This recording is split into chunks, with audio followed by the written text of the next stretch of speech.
Hi mga kabayan! So it's Thursday! So we're planning to go sa Barangay Nadsadan. Ima ko liwat si Kim Summer! kag sa likod si Gracie. So makadto kami guys kuno sa may Barangay Nadsadan. So mangita kami to kuno kaniyong. Kay kinalan everyday gid kuno may agenda, may destination gid nga lagawan.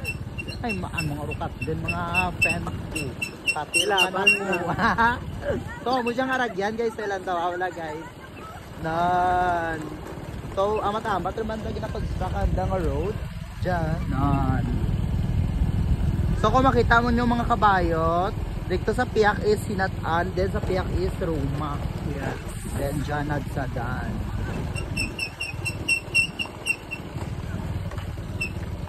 Bye! So mga kabayot, dyan kami sa may balay kang aman mga barkada. Ang kilid na Facton. So Facton family din siya ng mga kabayot. So di dyan magkapon sa sitio.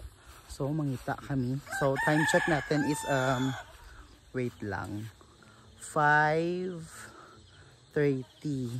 So dapat di kami patamaan kagabi kay budlay ito ang dalan. So mangita pa kami karon kaniyog. So babayin anay.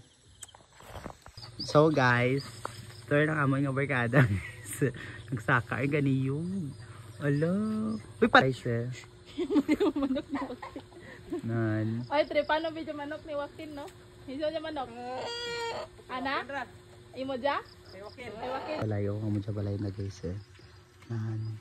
So jang yog. Nan. Ay, tikalon ko.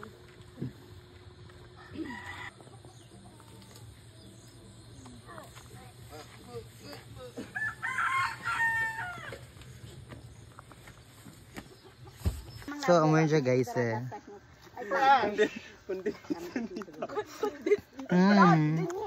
What the gata? Di rin Amora, ano kayo nagplano ka mo, tapos man hindi mo kompleto. Hindi ko pagbasula, kay ginakad niyo lang ko. Ang isbotang na? Ala do si Dison. Tamis. Ano da hapon din. Agay. Da guys ha. Ano bisman gitu. Duwa-duwa ni. To bang na house the taste. It's refreshing. Wala you know, ka, guys. di kataan. It's refreshing. It's very The majestic taste of buko.